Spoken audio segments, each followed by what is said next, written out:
बहुत जरूरी है कि चर्च में बच्चों की आवाज, बहुत जरूरी है कि चर्च में बच्चों का खेलना, चर्च में बच्चों का दौड़ना भागना सुनाई पड़ता रहे। अगर चर्च में बच्चों की आवाज नहीं है, बच्चे सामने आके गाना नहीं गा रहे हैं, अगर बच्चे थोड़ा बहुत उधम शोर नहीं मचा रहे हैं ना, तो इसका मतलब चर्च का भविष्य खतरे में है। That means you don't have second generation. सबसे गलत जो इंटरप्रेट करी गई बाइबल में शायद यही आयत थी, जब तू परमेश्वर के भवन में जाए तो सावधानी से चलना। तो लोगों को लगने लगा वहां शोर नहीं करना, वहां हाथ नहीं उठाना, ताली मत बजाना। नहीं नहीं, ये मतलब नहीं था उसका। He was saying you be wise in the house of God. But it was not that you be dumb. It was not that you be dead. But God wanted us to be alive, agile, उत्साहित रहें। और मूसा ने हमें सिखाया था, हम जाएंगे, हमारी पत्नी जाएंगी और हमारे बच्चे जाएंगे।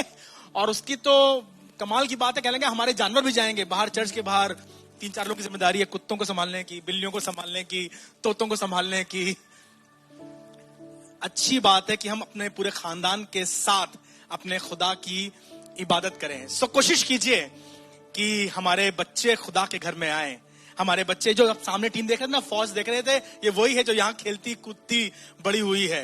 पहले भागते थे, शैतानी करते थे, और ना you are very very very much allowed discipline करने के लिए। जरूर से डिसिप्लिन कीजिए, पर खुदावंद के खौफ में। और बच्चे को शिक्षा उसी मार्ग की दे जिस पर उसे सिखाइए। उसको आप सिखाते ना, A for apple, B for ball, क्योंकि सारी जिंदगी काम आता है। जी, खुदा की बातें सारी जिंदगी काम आती हैं। और तुम इस बात से कभी भी अफसोस नहीं करोगे that you brought your son और you brought your daughter in the house of God. Allow them, अनुमति दीजिए। मुझे तो याद है यीशु मसीह छोटा सा था तभी आराधनालय गया था। ये लिखा है ना बाइबल में, छोटा सा था तभी आराधनालय, बड़ा हो गया तब नहीं गया। जब छोटा सा गोद में ही था तभी आराधनालय गया। और एक आदमी ने उससे, शमौन नाम के आदमी ने उसे अपनी गोद में लिया और कहने लगा, मैंने परमेश्वर के उद्धार को देख लिया है। सो बच्चों को लेकर आइए खुदा के घर में। मचाने दीजिए थोड़ा बहुत शोर, डांटे दीजिए सुनीता बुआ को, लेकिन मैं विश्वास करता हूं हमारे बच्चे खुदा की राहों में पल बढ़कर योग्य बनेंगे। आज चाहता हूं आपके साथ बाइबल से एक बहुत अच्छी बात, और विश्वास करता हूं सुबह हमें से हर एक को आशीष देगी। भजन संहिता की किताब 118, भजन संहिता की पुस्तक 118 और उसका 15वां पद आज आपकी और अपनी उन्नति के लिए बांटना मांगता हूं। मैं विश्वास करता हूं यह हमें से किसी को बरकत देगा। भजन संहिता 118 और उसका पद 5 यूं लिखा हुआ है, धर्मियों के तंबुओं में, धर्मियों के तंबुओं में जय जयकार और उद्धार की ध्वनि हो रही है। धर्मियों के तंबू में जय जयकार और उद्धार की ध्वनि हो। तंबू मतलब जहां वो रहते हैं, the place where they dwell in, जो उनका निवास स्थान है, जो उनका घर है, जिसमें वो बसते थे। और जब ये दाऊद गीत लिख रहा है, जब भजनकार इस गीत को लिख रहा है, तो कहने लगा, धर्मियों के तंबू में जय जयकार और उद्धार की ध्वनि हो रही है। In the tents of righteous, salvation and rejoicing is heard. गीत, जशन, धन्यवाद, इबादत, खुशी और उद्धार सुनाई पड़ रहा है। आपके घर में क्या सुनाई पड़ रहा है? मेरे घर में क्या सुनाई पड़ रहा है? जब पड़ोसी सुनते हैं तो उन्हें सुनाई पड़ता है, इनके घर में तो लगता है डेली महाभारत होती है। बर्तनों की आवाज आती है, तड़ाक फड़ाक तड़ाक फड़ाक, हर दिन नए बर्तन आते हैं। क्या सुनाई पड़ रहा है? आपके घर में जो आवाजें बाहर आ रही हैं वो क्या सुनाई पड़ रहा है? मम्मी तुम चुप रहो, बता दिया हमने, बोल दिया है, ज्यादा ना बोला करो। और मम्मी कह रही है, चुप रहे, तेरी जुबान बिल्कुल कैंची तरह चलती है, काट दूंगी। हमारे घर में क्या सुनाई पड़ रहा है?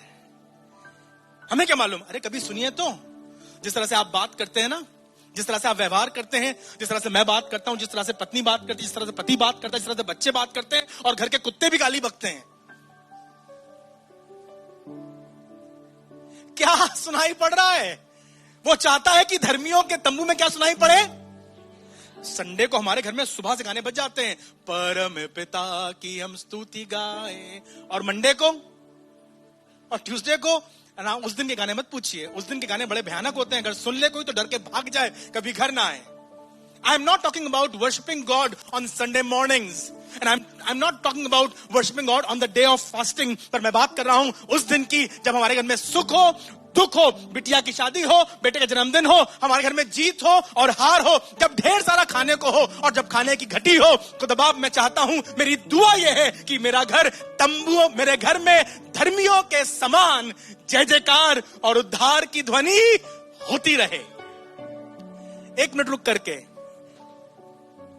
एक पल रुक करके सोचिए, देखिए, गौर कीजिए।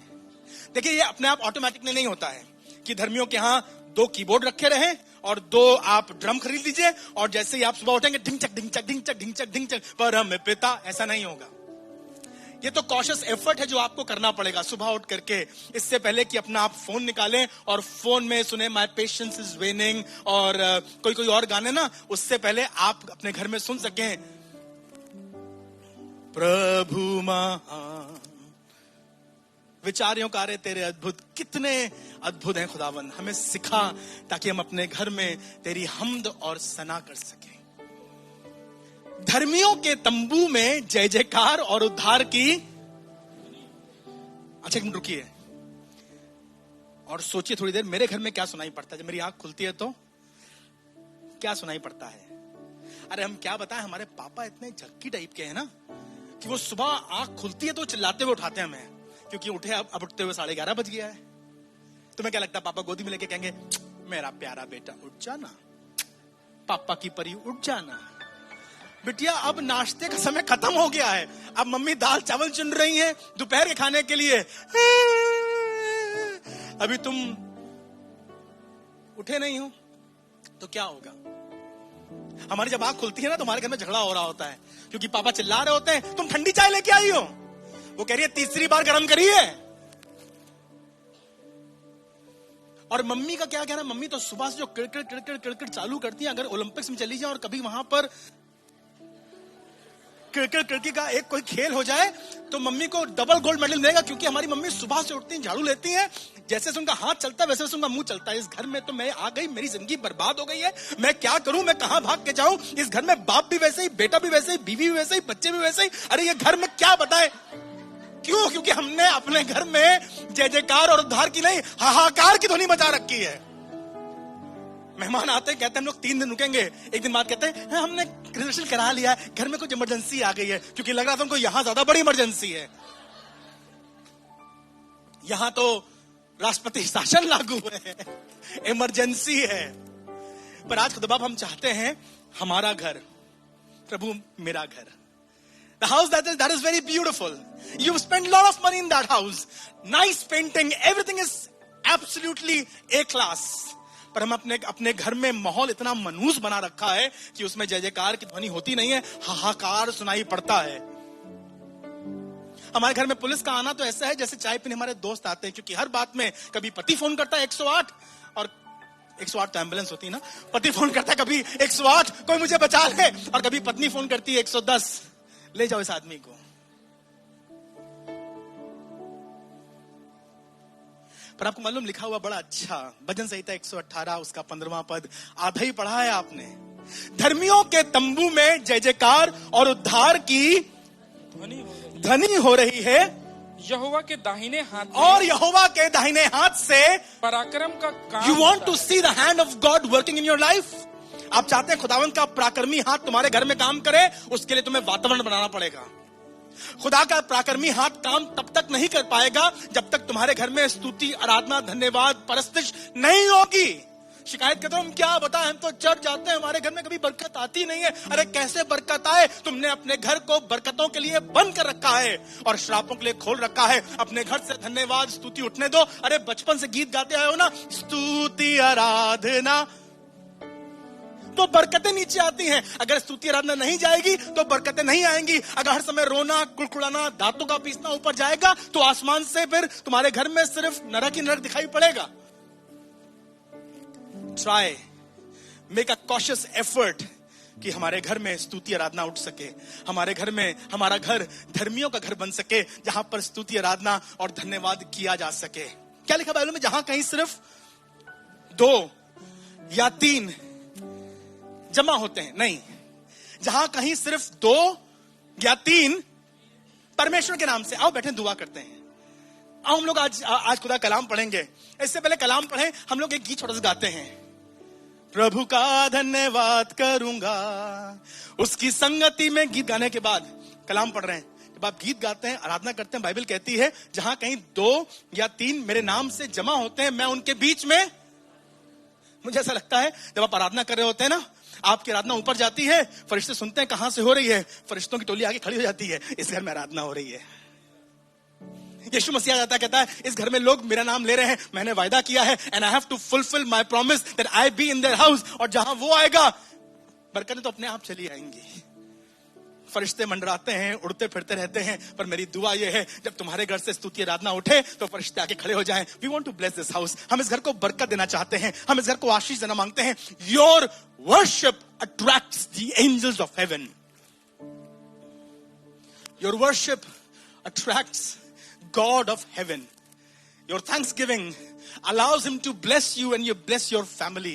तुम्हारा रोना, तुम्हारा चिड़चिड़ाना, खिसियाना, गंदी बातें करना, प्लॉटिंग करना तुम्हारे घर से बरकतों को दूर भगा देता है। पर जब तुम अपने घर को खोलते हो, ये धर्मियों का घर बने, इसमें स्तुति आराधना हो, इसमें sounds of rejoicing and sound of solvation हो, उद्धार की रागनी हो, यहां पर जश्न मनाया जाए, यहां सादिकों के तंबू में जय जयकार हो सके, उसकी बड़ाई हो सके। Keep singing praises to God and your house will be blessed. एक घर का जिक्र करता हूं आपसे, बड़ा अद्भुत घर है ये।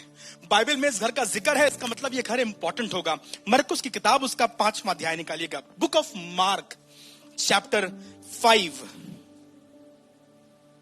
और उसका 38वां पद। मरकुस उसका 5वां अध्याय और उसका 38वां पद। सुनिए क्या लिखा हुआ है। आराधनालय के सरदार के घर में पहुंचकर, oh, it is a very righteous house because it's a house of a pastor. Pastor Shailendra Das, ये आपके घर की बात हो रही है। मैं एक साधारण घर की बात नहीं कर रहा हूं, मैं बात कर रहा हूं ईमानदार लोगों के घर की। मैं बात कर रहा हूं पवित्र लोगों के घर की। वहां नहीं जहां पर डेली बोतलें खुलती हैं, वहां पर जहां पर डेली कई बार खुदा कलाम भी खुलता है। पर इस घर में एक समस्या हो गई। समस्या तो किसी के घर में भी हो सकती है। There is no guarantee कि अगर आप चर्च जाएंगे तो समस्या नहीं होगी। नहीं, समस्या फिर भी आ सकती है, पर उस समस्या में कैसे रिस्पॉन्ड करना है हम ये सीखेंगे। मरकुस उसके 5वें अध्याय के 38वें पद में लिखा है, और आराधनालय के सरदार के घर में पहुंचकर। यीशु मसीह उसके घर क्यों गए? यीशु मसीह आराधनालय के सरदार के घर में, he went to the pastor's house, he went to that centurion's house, या उस आराधनालय के सरदार के घर में प्रभु यीशु मसीह इसलिए गए थे क्योंकि इसकी बिटिया मर गई थी। जायरस इस आदमी का नाम था। इसके बारे में लिखा है, ये बहुत अच्छे अच्छे काम किया करता था, अपने समाज के लिए बहुत अच्छे अच्छे काम किया करता था, लोगों की मदद किया करता था, ये आराधना किया करता था, and he was considered a very known and a famous and a good man in the town. यीशु मसीह के चेलों ने भी कहा, ये जायरस आदमी बहुत अच्छा है प्रभु, ये बहुत सुनाम है, इसने मंदिर बनवाया है, इसने चर्च में पर्दे लगवाए हैं, इसके घर में डेली ट्यूसडे को फास्टिंग प्रेयर मीटिंग भी होती है, ये आदमी ना बहुत अच्छा है, क्रिसमस पे ना ये चर्च में गरीबों के लिए बहुत खाना बंटवाता है, इसके घर जो जाए उसकी मदद करता है, इसने बहुत से बच्चों को पढ़वाया भी है। जायरस अच्छा आदमी है, पर इस अच्छे आदमी के घर में एक भयानक हादसा हो गया। इसकी बिटिया जो शायद 12 साल की थी वो मर गई। क्यों खुदा बाप ऐसा क्यों करते हो? मुझे नहीं मालूम why life is so difficult and challenging, but this does happen. अब यीशु मसीह के पास ये आए थे, यीशु मसीह तुम मेरे घर चलो, चल के मेरी बेटी के लिए दुआ कर दो, अभी बीमार है। इससे पहले प्रभु यीशु मसीह के घर जा पाते, अभी रास्ते में कई लोगों ने यीशु मसीह घेर लिया, यीशु चंगा करने लगे उस औरत को जिसे 12 वर्ष से लहू बहने का रोग था, फिर कोई और बीमार मिला, फिर कोई और कोढ़ी मिला। यीशु मसीह सब काम कर रहे थे, तब तक हो गई देर, लड़की गई मर। किसी ने आकर कहा, सरदार गुरु को दुख मत दे क्योंकि लड़की मर गई है। तो लिखा यीशु मसीह ने उनकी बातें को अनसुनी कर दिया और फिर भी आराधनालय के सरदार के घर चल दिए। जब आराधनालय के सरदार के घर पहुंचे हैं तो देखिए वहां का मंजर क्या था जी। उसने लोगों को बहुत रोते और चिल्लाते उसने लोगों को बहुत रोते और चिल्लाते देखा।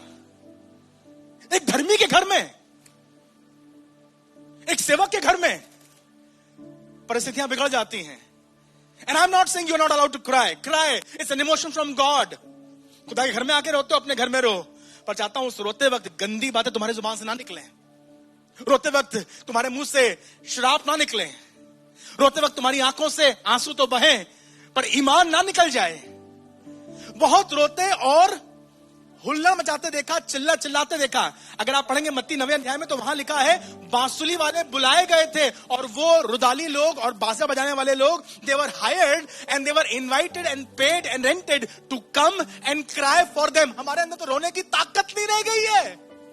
इतना बड़ा नुकसान हो गया। हमारी 12 साल की बिटिया खत्म हो गई है। अभी तो जवानी की दहलीज पे कदम रखने वाली थी, टीनेज की होने वाली थी। We loved her dearly, but she is no more।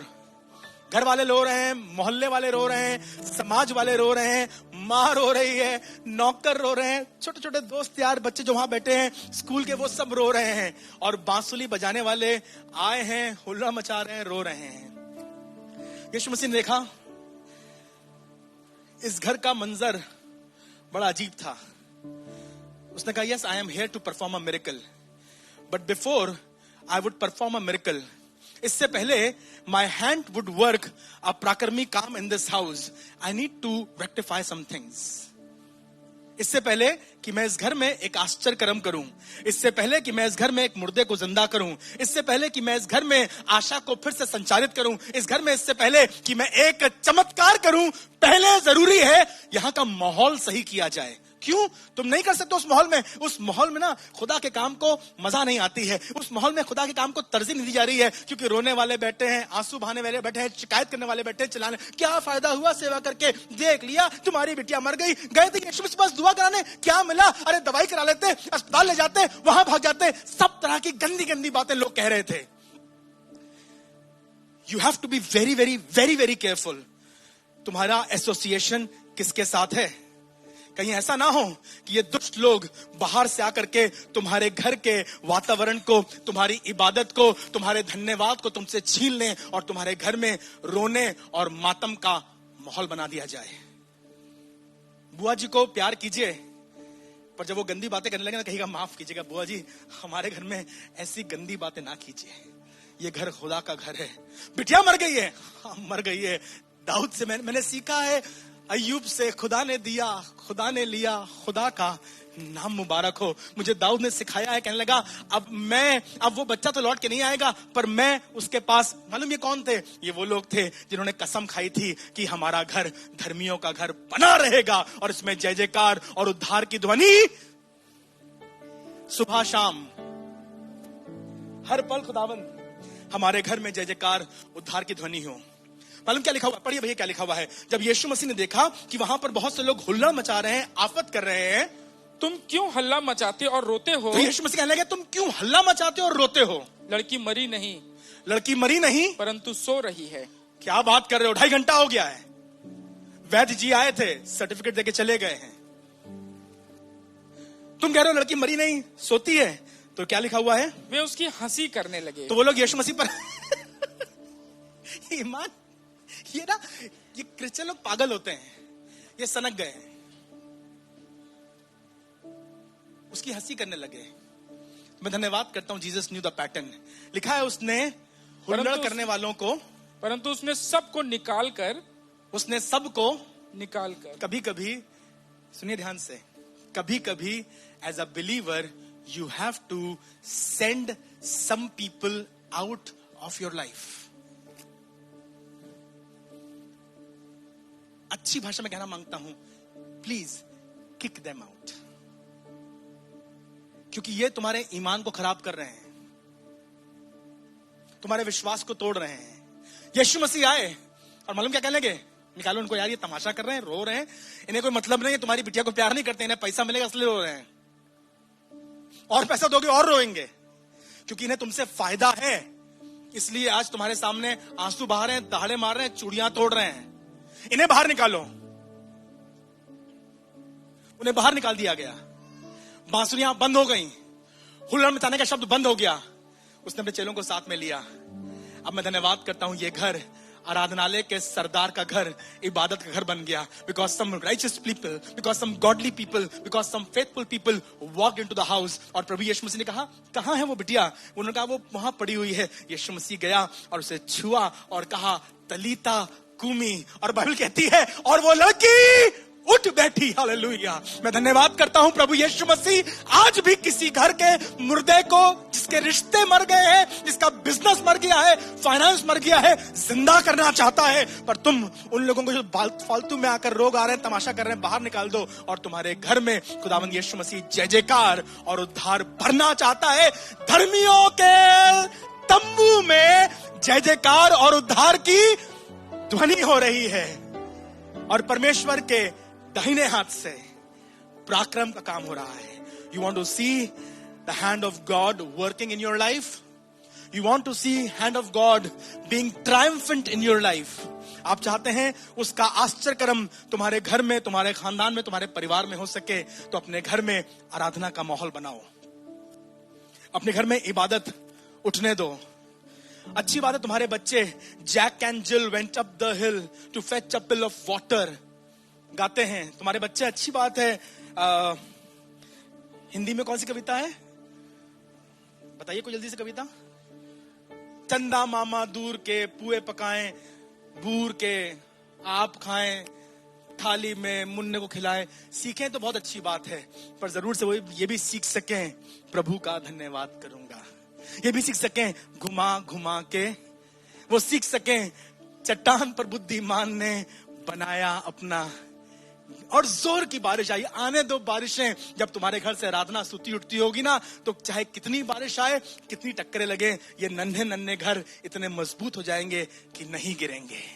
क्योंकि धर्मियों के तंबू में जय जयकार और उद्धार की ध्वनि हो रही है. और परमेश्वर के दाहिने हाथ से पराक्रम का काम होता है. निर्गमन उसका 32वां अध्याय एक बड़ी अद्भुत कहानी है. बुक ऑफ एक्सोडस चैप्टर 32 और उसकी 7वीं आयत, 18वीं आयत और 19वीं आयत. निर्गमन 32 उसके 17वें पद से पढ़ रहे हैं. सुनिएगा. एक बहुत इंपॉर्टेंट क्रिश्चियन वर्ल्ड में एक बहुत इंपॉर्टेंट पॉइंट था ये. Because this was the point when Moses received the 10 commandments. जो आपने संडे स्कूल में सीखा है ना, मैं तेरा परमेश्वर यहोवा हूं, तू मुझे छोड़ किसी और की उपासना ना करना, तू अपने लिए कोई मूर्त खोद के ना बनाना, ना आकाश के पक्षी की, ना किसी चौपाए की, ना किसी जलचर की. तू विश्राम दिन को अपने परमेश्वर यहोवा का नाम व्यर्थ ना लेना, विश्राम दिन को पवित्र मानने के लिए स्मरण रखना, अपने माता पिता का आदर करना, तू चोरी ना करना, तू झूठ ना बोलना, तू व्यभिचार ना करना, ये सब लालच ना करना. जो 10 आज्ञाएं दी गई थी इसी 32वें अध्याय में दी गई थी. मूसा जो मुखिया था, मूसा जो लीडर था, मूसा जो अगुआ था, वो खुदा के पास गया. खुदा के पास 40 दिन 40 रात निराहार रहा. He was fasting before God, praying before God. He had an encounter, amazing encounter with God. And God was talking to him. And God gave him 10 commandments. With the 10 commandments in his hand, 10 आज्ञाओं को, 2 पत्थर की पटियाओं को लिए हुए मूसा पहाड़ से नीचे उतरता है. ये आइकॉनिक सीन है जब मूसा पत्थर की पटियाओं को लेकर के सीने पहाड़ से होरेब पर्वत से नीचे उतरता है. तो यूं लिखा हुआ है 17वें पद में, जब यहोशू को लोगों के कोलाहल का शब्द सुनाई पड़ा. यहोशू बिल्कुल पास में खड़ा हुआ था. जब वो पहाड़ से नीचे उतरने लगा तो यहोशू को कुछ आवाज सुनाई पड़ी लोगों की. छावनी से लिखा है, यहोशू को लोगों के कोलाहल का शब्द सुनाई पड़ा. वो लोग जिन्हें गीत गाना चाहिए था, धन्यवाद करना चाहिए था, जय जयकार करना चाहिए था. हमारा परमेश्वर लाल समुंदर को 2 भाग करके हमें मिस्र से निकाल लाया. उसने अद्भुत काम किए हैं. अब हमारा खुदा हमें एक जाति बनाएगा. वो मूसा को अपने पास बुला करके मूसा से बात कर रहा है. And God will give us the commandments. वो हमें कॉन्स्टिट्यूशन देगा, हम उसके अनुसार जिंदगी व्यतीत करेंगे. इन लोगों को बैठकर प्रार्थना धन्यवाद करनी चाहिए थी, पर लिखा है आवाज काहे की आ रही थी? कोलाहल की. सुनिए आगे क्या लिखा हुआ. यहोशू को लोगों के कोलाहल की आवाज सुनाई पड़ी. तब उसने मूसा से कहा. अब मूसा से मुलाकात हुई. मूसा उतर रहे थे, उस मूसा से कहा, छावनी से लड़ाई का सा शब्द सुनाई देता है। छावनी से लड़ाई का सा शब्द, लड़ाई का सा शब्द सुनाई देता है। आपके घर से, आपकी छावनी से, आपके तंबुओं में से, पापा जी, मम्मा जी, काहे का शब्द सुनाई पड़ रहा है। हम क्या बताएं भैया, हमारे घर में इतनी गरीबी है ना, हम लोग, आपको मालूम नहीं हमारे हालात क्या हैं। खाने को खाना नहीं है, पहनने को कपड़े नहीं, हम लोग बहुत मुसीबत में हैं। अगर तुम मुसीबत में रह भी रहे हो तो कोशिश करो तुम्हारे घर से कोलाहल और लड़ाई का शब्द सुनाई। अगर सुनिए, अगर लड़ाई करने से तुम्हारा पेट भरता है तो लड़ो। अगर लड़ाई करने से तुम्हारे घर में बच्चे की फीस जमा हो जाती है तो लड़ो। अगर लड़ाई करने से तुम्हारे बिटिया का एडमिशन हो जाए तो लड़ो। मुझे नहीं लगता लड़ाई करने से कोई भी यहां बैठा जिसका पेट भरता हो। आज हम खाना नहीं खाएंगे तो अरे कोई बात नहीं, बस 4 लोगों से लड़ लेंगे, 6 लोग गालियां बकेंगे, पेट भर जाएगा, डकार आएगी नहीं आएगी, क्योंकि पेट को दाना चाहिए है। For unnecessarily reasons we keep fighting. कहने लगा ये तो मुझे कोलाहल का और लड़ाई का शब्द सुनाई पड़ रहा है। मुझे मालूम है आपके घर में पैसा आपको और चाहिए है, जरूरी है तुम्हारे बच्चे के एडमिशन हो, जरूरी है बहन तुम्हारा मकान बन जाए, सुरक्षा हो, जरूरी है तुम्हारे घर में नया कूलर आ जाए, जरूरी है इतनी गर्मी में काश हमारे घर में एसी होता, पर लड़ करके ठंडक नहीं गर्मी बढ़ रही है।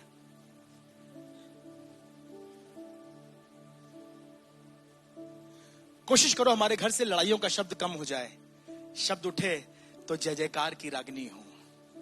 ये कैसा शब्द है? कोलाहल है, लड़ाइयों का शब्द है जी। उसने कहा ये जो शब्द है, ये जो शब्द है वो ना तो जीतने वालों का है। ये शब्द जीत, आप कोलाहल करके, झगड़ा करके, चिड़चिड़ा कर, खिसिया कर, दांत पीस कर जीत नहीं पाएंगे। This will not give you victory. Dear respected ladies and hello gentlemen, दांत पीसिंग will not help you to overcome. खिसियाएं will not make you victorious. ये तुम्हारे घर को जहन्नम बनाती हैं। बेटा हर समय तो खिसियाया रहता है ना, मम्मी कहती है खाना खा ले, नहीं खाएंगे खाना। बेटा आज एक ही रोटी, हम तो 2 खाएंगे, रोटी खा ले, हम तो पराठा खाएंगे, खिलाना खिलाओ वरना नहीं खाएंगे। मम्मी जरा से कहती है बिटिया पानी भर लाओ, नौकर हैं हम, हमें हैंडपंप बना लो। बिटिया बाल संवार ले अपने, पीछे पड़ जाती हूँ मैं तो हुई चुड़ैल। नहीं बेटा, ये लड़कर, गुस्सा करके, कड़वी बातें बोलकर जीत नहीं पाओगे। तुम्हें दुनिया से लड़ना है, तैयार करो अपने आप को। Don't fight with your mother, don't fight with your sister, they are your support. ये कोलाहल, ये झगड़े का शब्द जो हमारे घर में सुनाई पड़ रहा है, यहोशू कंसर्न था। हमारी छावनी में जय जयकार होनी चाहिए, स्तुति प्रशंसा होनी चाहिए, इबादत होनी चाहिए। हमारे पापा, हमारे बड़े, हमारे मूसा जी, हमारे लीडर खुदा के पास गए थे, 10 आज्ञाएं लेकर आ रहे हैं। वो फास्टिंग करते हैं, वो दुआ करते हैं, वो इबादत करते हैं। हमारे पापा तो चर्च में पास्टर हैं, हमारी मम्मी तो संडे स्कूल पढ़ाती हैं, और घर में बच्चे, कोलाहल, लड़ाइयां, झगड़े। सुनिए आगे क्या लिखा हुआ है। यहोशू कहने लगा ना तो ये जीत का शब्द है और ना हारने वालों का, और ना हारने वालों का, मुझे तो गाने का शब्द सुनाई पड़ता है। लगता है कोई गाना गा रहा है, कोई गाना गा रहा है। जब जाकर नीचे देखते हैं तो होश उड़ जाते हैं। चारों तरफ घूम रहे और कह रहे ये बछड़ा हमें निकाल लाया, ये बछड़ा हमारा देवता है, फिरौन ने हम फिरौन के हाथों से इस बछड़े में छुड़ाया।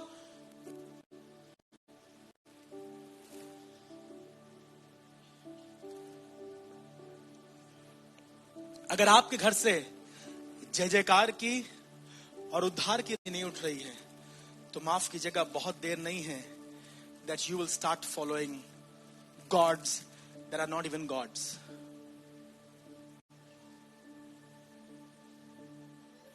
पता ही नहीं चलेगा फिर आप किस किस की इबादत कर रहे हैं और कहां कहां इबादत कर रहे हैं।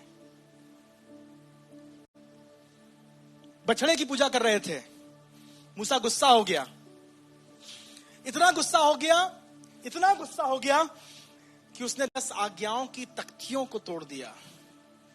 बेटा, तू अपने घर में एक ऐसा माहौल बना देती है।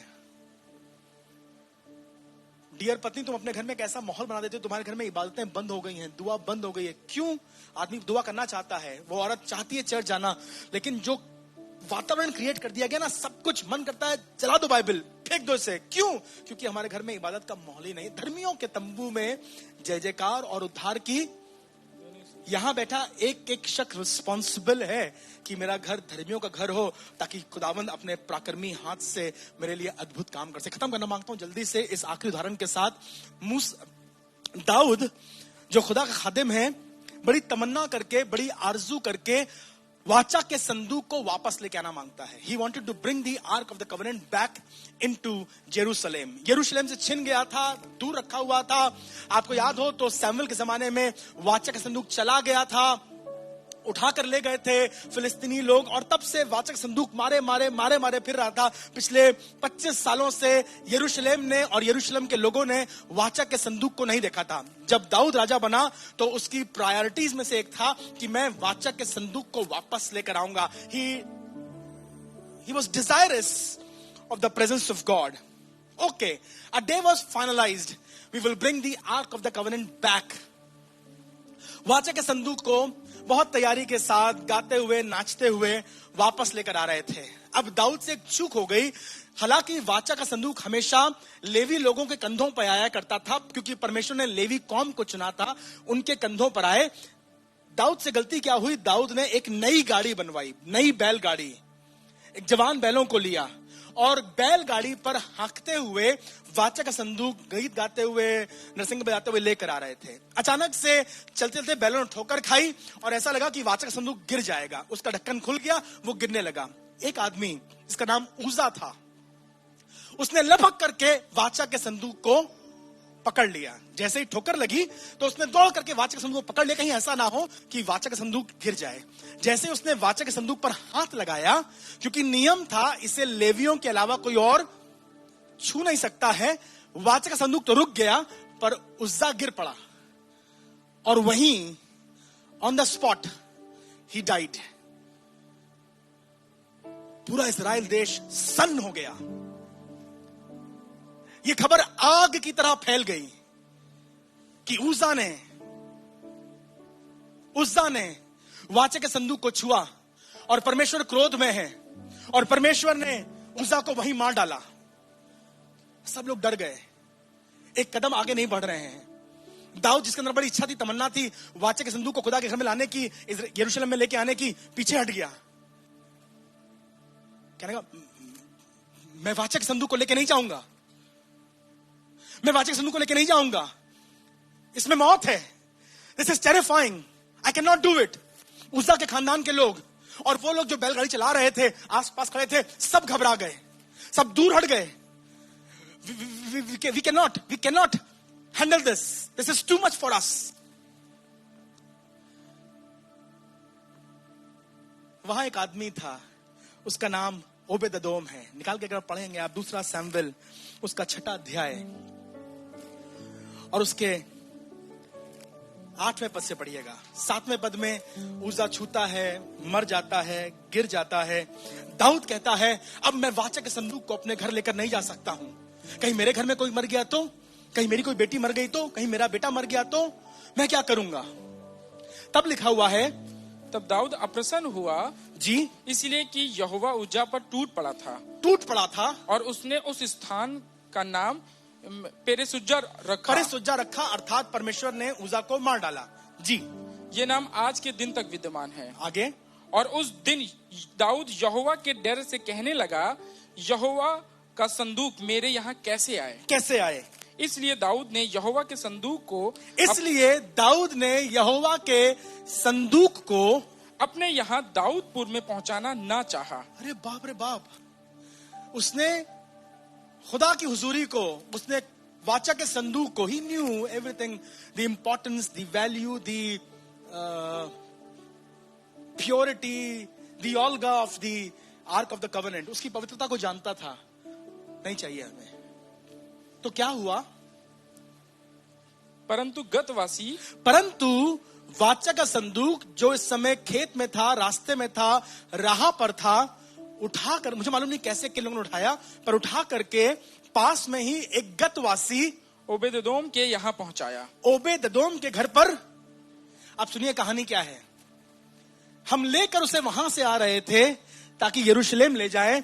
रास्ते में एक हादसा हो गया, उजा मर गया, दाऊद डर गया, पूरा इजराइल कहने लगा हम नहीं छुएंगे। एक आदमी है जो ओबेदोम है, बोलिए मेरे साथ, ओबेदोम।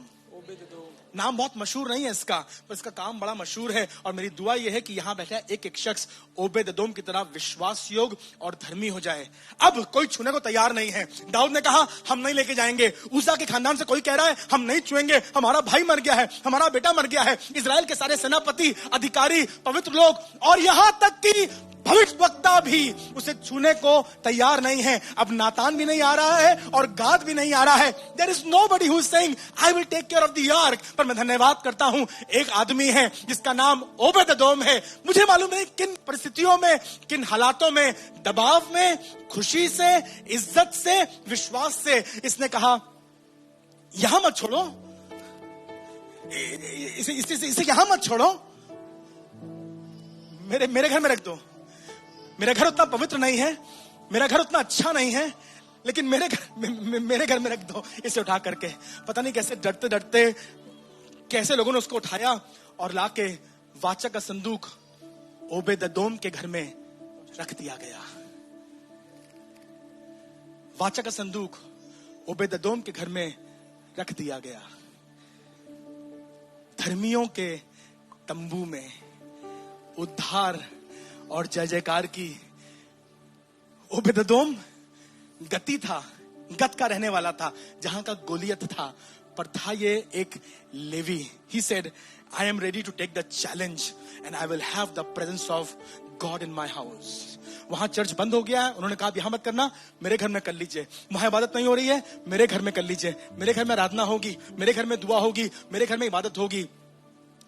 The same hand that struck Uzzah down, वो हाथ जिसने उजा को मार गिराया था, वो हाथ जिसके सामने अब दाऊद थरथरा रहा है, लिखा है उस हाथ ने ओबेदोम को इतनी बरकत दी, इतनी बरकत दी, इतनी बरकत दी कि सिर्फ 90 दिनों में ये खबर पूरे इजराइल में फैल गई कि ओबेदोम आशीषित है।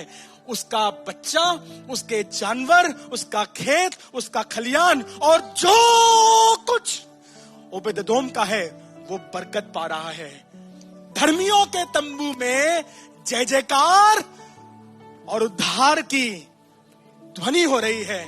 और जिस घर में जय जयकार और उद्धार की ध्वनि होती है, जिस घर में उसका स्मरण होता है, जिस घर में इबादत होती है, जिस घर में खुदा के कलाम की इज्जत होती है, जिस घर में खुदा की हुजूरी की इज्जत होती है, the family that honours God, God would bless them so much that they would never ever leave the house of God. उसके बाद जब दाऊद तंबू बनाता है ना, तो ओबेदोम कहता है मुझे वहां पर, मुझे और मेरे बच्चों को वहां पर तुम द्वार पाल रख लो, लेकिन हम इसे नहीं छोड़ सकते हैं क्योंकि इसने हमें इतनी बरकत दी है, इतनी बरकत दी है, इतनी बरकत दी है। खुदावंद के दाहिने हाथ ने इतना पराक्रम का काम किया है। मेरी बीवी बीमार थी, उसकी बीमारी दूर हो गई। मेरी बच्ची लंगड़ाती थी, उसका लंगड़ापन चला गया। मेरा खेत बंजर था, अब उसमें फसल लहलाती है। मालूम क्यों?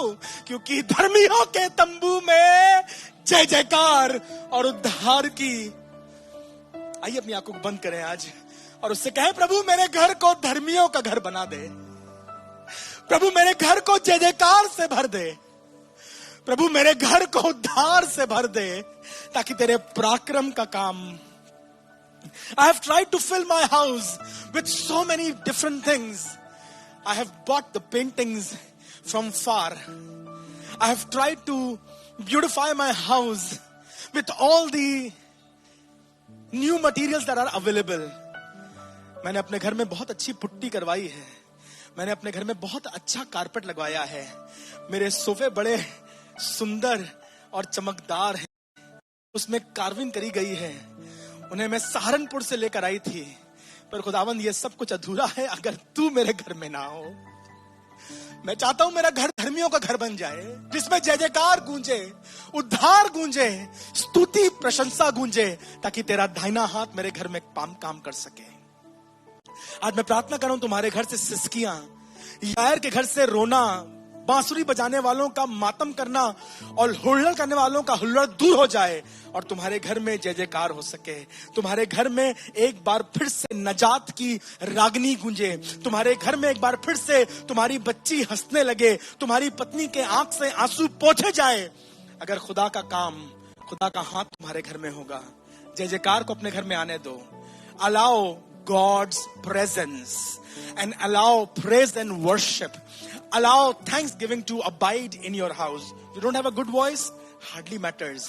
अपने फोन में गाना लगा दो और बजने दो गाना, साथ में गाओ, जय जयकार करो, उठते बैठते आराधना करो, समय निकालो। तुम्हारे घर में एक दिन, एक समय, दिन में किसी भी समय, 24 घंटे में से किसी समय भी, नाश्ते से पहले या रात में खाने के बाद या दोपहर के समय, जब पूरा परिवार एक साथ हो, तो घुटने टिकाकर बैठ जाओ, खुदा कलाम पढ़ो, कोई गीत गाओ। नाना नानी, दादा दादी, पापा मम्मी, छोटे बच्चे सब एक साथ बैठ करके, जैसे खाना खाते हो, जैसे घूमने जाते हो, जैसे पिक्चर देखते हो, या कोई और बर्थडे केक कटता है, एवरीबडी गैदर्स। आज हमारे घर में इबादत होने जा रही है, लेट एवरीबडी गैदर। जक्कई, तेरा घर हमेशा पैसे की महक से, हवस से, सिक्कों की खनक से भरा रहता था। आज इस घर में उद्धार आया है, आज इस घर में उद्धार आया है। मेरी दुआ यह है, जक्कई जैसे लालची के घर में अगर आसमान खुदा अपनी बरकत उंडेल सकता है, तो मेरे घर में भी कर सकता है। यायर जैसे दुखी घर में यदि वो अपनी जय जयकार उंडेल सकता है, तो मेरे घर में भी उंडेल सकता है। अगर इजरायलियों के साथ जंगल में वो कोमलता का व्यवहार कर सकता है उनकी गलतियों के बावजूद, तो मेरे घर में भी कर सकता है। But I make a vow, I make a pledge, I make a promise. मैं यीशु नाम की घोषणा अपने घर में करना चाहता हूं। पहाड़ों पर हो, गलियों में हो, ऊंचाइयों पर हो, निचाइयों पर हो, अंधेरों में हो, उजालों में हो, और मेरे घर में यीशु नाम की घोषणा हो, यीशु नाम की घोषणा हो। खुदावंद, मैं तेरे नाम को बोलता हूं, मेरे घर में तेरा नाम गूंज सके, मेरे बच्चों में तेरा नाम गूंज सके, मेरी बीमारी में तेरा नाम गूंज सके, मेरी सफलता में तेरा नाम गूंज सके, मेरी घटी में यीशु नाम गूंजे। जय जयकार, जय जयकार, जय जयकार मेरे घर का हिस्सा बन जाए। आपने सिखाया अपने बच्चों को गुड मॉर्निंग करना, गुड इवनिंग करना, गुड नाइट करना। So good of you. You have taught them to say thank you, welcome. They run to get a glass of water when somebody comes to your house and visit your house. That is amazing.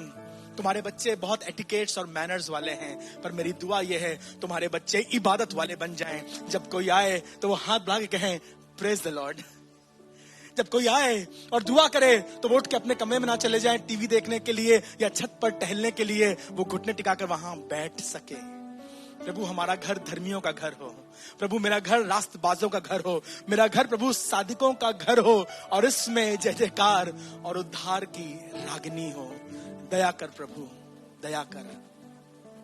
हे जीवते परमेश्वर, आज हम तुझसे वाचा बांधते हैं। Yes Lord, I make a covenant to you Jesus. मेरा घर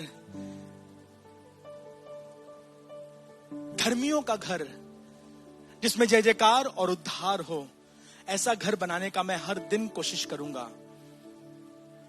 पापा, जिम्मेदारी है तुम्हारी। You are the one who sets the pace और the mood of the house.